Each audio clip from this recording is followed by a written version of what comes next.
morning devotion.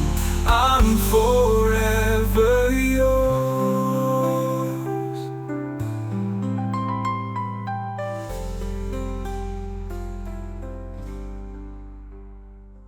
Praise the Lord. Hallelujah. കർത്താവ് നിങ്ങളെ ധാരാളമായി അനുഗ്രഹിക്കട്ടെ. ദൈവവചനത്തിൽ പറയുന്നത് ഇങ്ങനെയാണ്: ആകയാൽ ദുർദിവസത്തിൽ എതിർത്ത് നിൽപ്പാനും സകലവും സമാപിച്ചിട്ട് ഉറച്ചു നിൽപ്പാനും കഴിയേണ്ടതിന് ദൈവത്തിന്റെ സർവ്വായുധവർഗം എടുത്തുകൊള്ളു. നമ്മൾ ആ വചനത്തിൽ വായിക്കുമ്പോൾ പല കാര്യങ്ങൾ വായിക്കുന്നു: നീതി, സത്യം, സുവിശേഷം, അതുപോലെ വിശ്വാസം, ദൈവവചനം. ഇതിനെക്കുറിച്ചൊക്കെ വളരെ വ്യക്തമായി അവിടെ പറയുന്നു. രക്ഷ, ഈ കാര്യങ്ങൾ ഓരോന്നോരോന്ന് എടുത്തു പറയുന്നു. നമുക്കറിയാം, നമ്മുടെയൊക്കെ ജീവിതത്തിൽ നമുക്ക് മക്കളുണ്ട്, അല്ലെങ്കിൽ കുടുംബമായി ജീവിക്കുമ്പോൾ നമുക്ക് ബന്ധങ്ങൾ, പലതരത്തിലുള്ള ബന്ധങ്ങൾ നമ്മുടെ ജീവിതത്തിൽ. നമുക്ക് മക്കളുടെ ജീവിതത്തിൽ മക്കൾക്ക് സാമ്പത്തികമായി ആവശ്യം വരുമ്പോൾ നമ്മൾ സാമ്പത്തികമായി അവരെ സഹായിക്കും.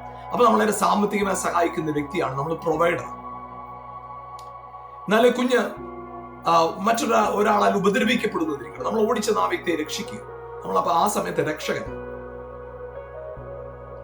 അതുപോലെ തന്നെ കുഞ്ഞ് എന്തോ ഒരു കാര്യത്തിൽ സങ്കടപ്പെടുന്നു, വിഷമിക്കുന്നു, നമ്മൾ ആ സമയത്ത് ആ വ്യക്തിയെ ആശ്വസിപ്പിക്കുക, കുഞ്ഞിനെ ആശ്വസിപ്പിക്കുക. നമ്മൾ ആശ്വസിപ്പിക്കുന്ന വ്യക്തി. കുഞ്ഞൊരു തെറ്റ് ചെയ്തു, നമ്മളെ ഡിസിപ്ലിൻ ചെയ്യും. ഇതെല്ലാം പിതാവെന്ന സ്ഥാനത്ത് നിന്ന് നമ്മൾ ഇന്ന് പുറപ്പെടുന്ന വിവിധ ഭാവങ്ങളാണ്. അതുകൊണ്ട് നമ്മുടെ പിതാവെന്ന സ്ഥാനമാണ് ഏറ്റവും ഇമ്പോർട്ടന്റ്. അതിൽ നിന്നുകൊണ്ട് ആ പദവിയിൽ നിന്ന് പുറപ്പെടുന്ന വിവിധ ഭാവങ്ങളാണ് മറ്റെല്ലാം. അതുപോലെ തന്നെ ദൈവത്തിന്റെ സർവ്വായുധവർഗം എന്ന് പറയുമ്പോൾ ഈ നീതിയെക്കുറിച്ചും രക്ഷയെക്കുറിച്ചും വിശ്വാസത്തെക്കുറിച്ചും സത്യത്തെക്കുറിച്ചും ഒക്കെ പഠിച്ച് ഒത്തിരി സമയം കളഞ്ഞ് ഈ ആയുധവർഗം എന്താണെന്നൊക്കെ തിരിച്ചറിഞ്ഞ് അത് അവിടെ തോറ്റുപോയി, അതെങ്ങനെ ഉപയോഗിക്കണം എന്നറിയത്തില്ല. ഇങ്ങനെയുള്ള ചിന്തകളോട് നിങ്ങൾ ഭാരപ്പെടേണ്ട കാര്യമില്ല.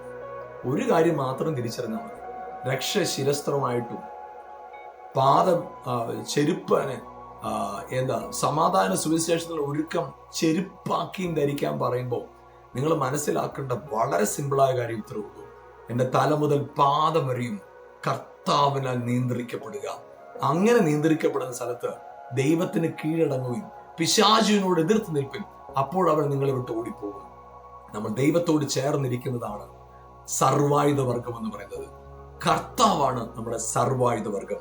ഇന്ന് പകൽക്കാലം നിങ്ങളുടെ ജീവിതത്തിന്റെ സകല മേഖലകളിലും ഈ ആയുധത്തെ, ക്രിസ്തുവിന്റെ വെളിപ്പാടോടുകൂടി നിൽക്കാം, ജയമായി ജീവിക്കാം. God bless you. ആമേൻ.